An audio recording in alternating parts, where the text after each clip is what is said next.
complied with these court's orders of 30th, 31st, and 8th of January?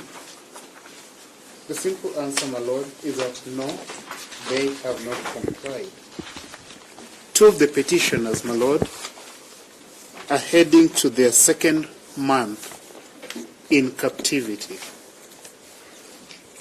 And none of the petitioners was brought before the court, as the court had ordered.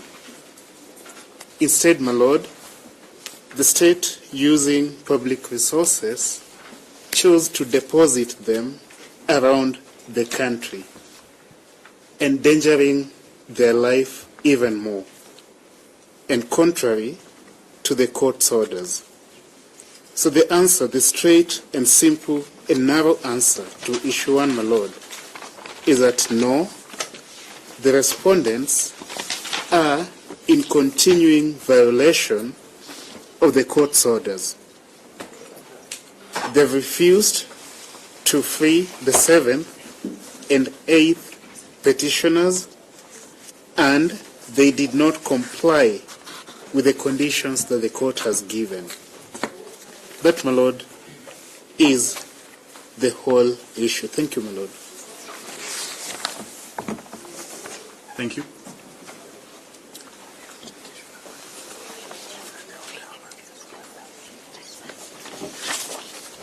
My lord, on the second issue, Yes. I'll submit shortly to allow senior counsel Martha to proceed with the same, is whether an order of habeas corpus ought to be issued.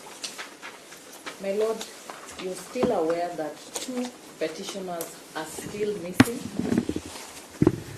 As much as my lord has given leeway, dispensing the fact that the Inspector General of Police and the head of DCI should not physically attend, we still do not have answers, and the duty bearers have failed to produce the 2 petitioners before this honorable court. My lord, the only way to ensure the safety of these 2 petitioners, where their current whereabouts are known, is that we must hold the duty bearers accountable. Yes. They have access to public resources, and they cannot come and tell this honorable court that they do not know. My lord, your brother Justice Mbruna, in the case of the Law Society of Kenya and 3 others, versus the Attorney General, the Constitutional Petition E-467 of 2021, in his holding on the right to habeas corpus, Yes. he stated that the right to an order of habeas corpus can be described as the greatest guarantee of human freedom ever devised by human beings. Its importance rests on its being the absolute safeguard against arbitrary and lawless state action Yes. on its citizens or aliens lawfully within the borders. He further stated in paragraph 57 that under Article 3 of the International Convention for the Protection of all persons from enforced disappearances,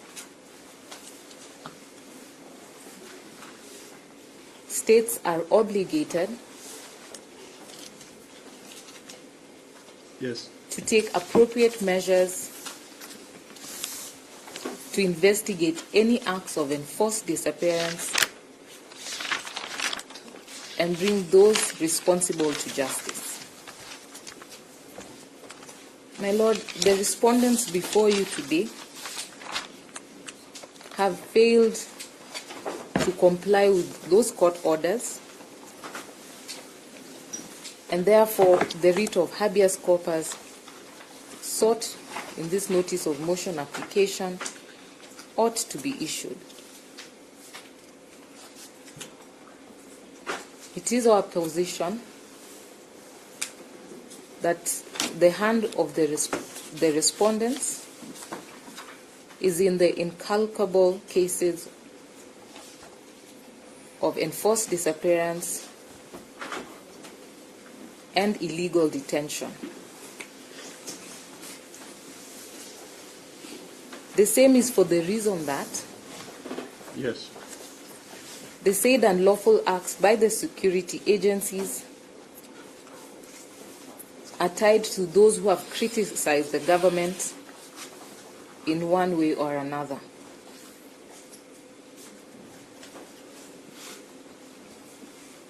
My Lord, to date you have not received any information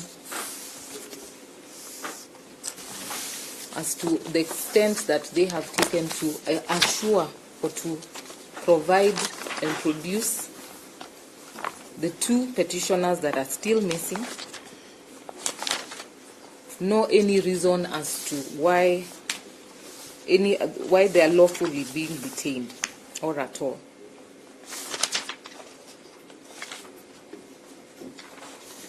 And therefore, my Lord, Yes. this writ is the only guarantee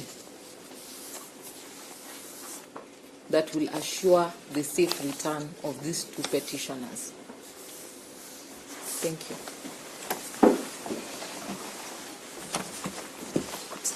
May it please the court. Yes.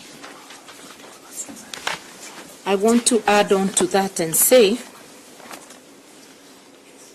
that the scope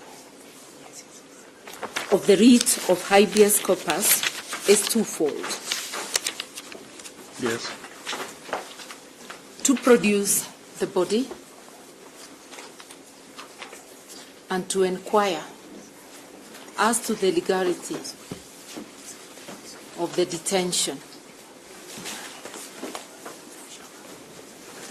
If you look at Article 25 of the Constitution, it merely lists habeas corpus as a non-derogable right.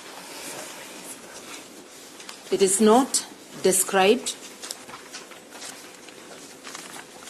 but when you go to the Judicature Act, it guides us that statutes of general application of England are applicable. And as a matter of fact, this writ originated in the United Kingdom and has spread across the world. It is now under the 2010 Constitution that we are having numerous cases of habeas corpus. We had a few during the Nyayo era. Yes. And it is you, my Lord, and other judges that are going to help us develop a body of case law to guide the writ of habeas corpus. You are referred to the case of Stephen Mureithi, Yes. whose facts are totally different from these ones, in the sense that when the application was made, Mureithi was long dead. He had been released from captivity, had died through natural attrition, and the application was being brought after the promulgation of the 2010 Constitution to redress his rights. So the court properly ruled that the writ was not applicable. But its ruling, it's helpful to those facts, not to all other cases. If you look at Article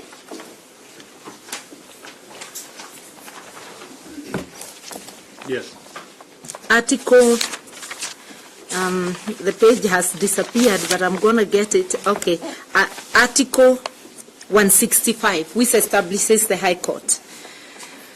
Yes. In particular, subparagraph 3, subject to clause 5, the High Court shall have unlimited original jurisdiction in criminal and civil matters. Even if I don't go on to show about the court's jurisdiction on the issues of fundamental freedoms in the Bill of Rights, the fact that this court has original jurisdiction in criminal and civil matters brings issues of the writ of habeas corpus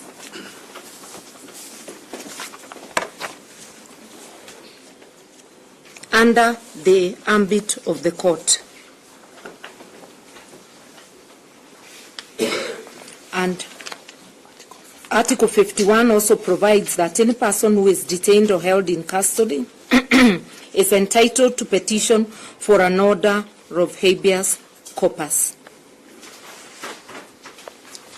And then this is governed by the Criminal Procedure Code on how to deal with it.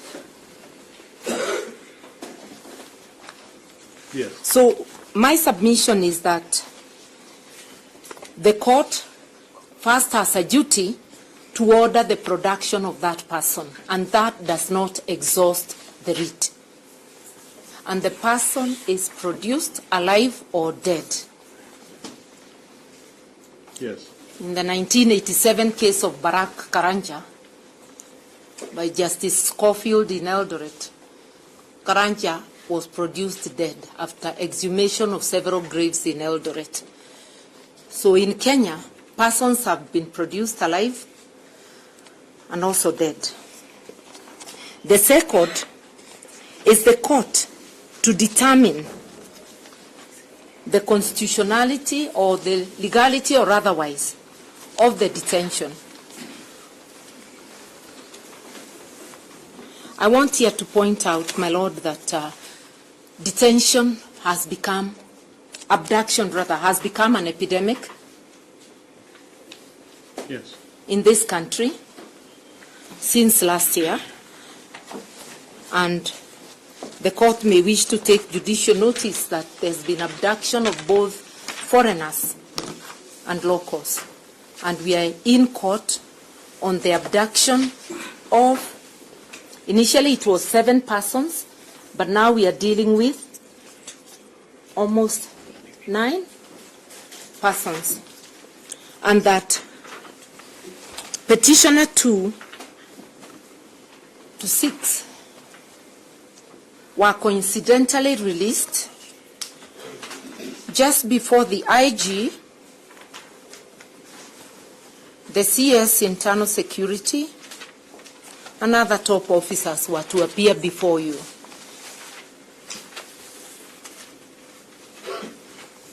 Yes.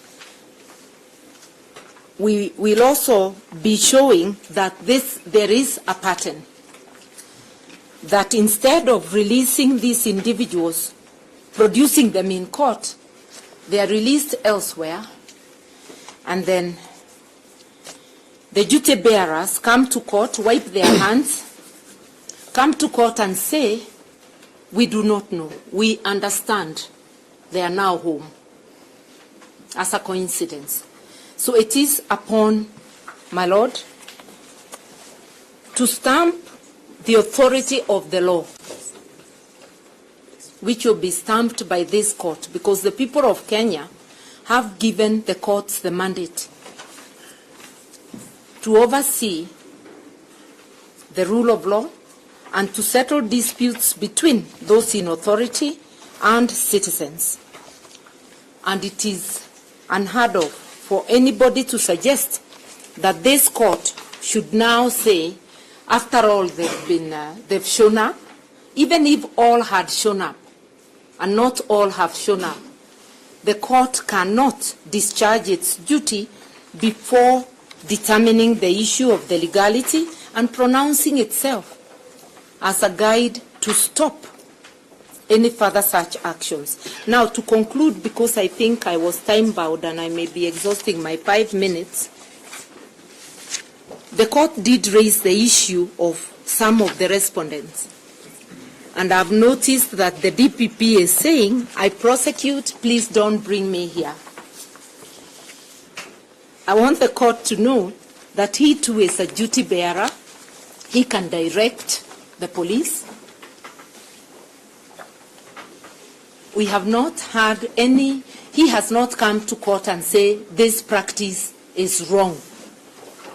All of them are just quick to tell the court, remove me from your presence. Let me not explain. Just a moment, Senior Counsel, just a moment. Mr. Chochi, I may forget. Am I correct? I remember seeing, I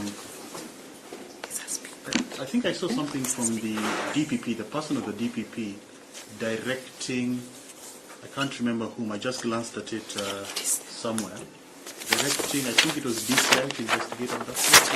Yes, my lord, we are written to the IG. You've written to the IG. Okay, that's it. That's fine. Thank you. It is up to my lord to find whether that is enough or whether a public directive that this practice must stop, and whether there is admission by the authorities that indeed it is them. Because when a duty bearer comes to court to say, I don't know, or it wasn't me, in a way it's contempt of court. It is actually obstructing the ability of the court to do its work. So I want to urge the court, habeas corpus is in the nature of an inquiry. Look at the facts of the case. Look at the circumstantial evidence. Look at the statements of the Kenya National Commission on Human Rights, a constitutional body. Look at the entire evidence and pronounce yourself authoritatively, not just for the petitioners before you, but for our country, Kenya, so that we may feel safe and the duty bearers may not continue to draw salaries while folding their hands and merely saying it wasn't me.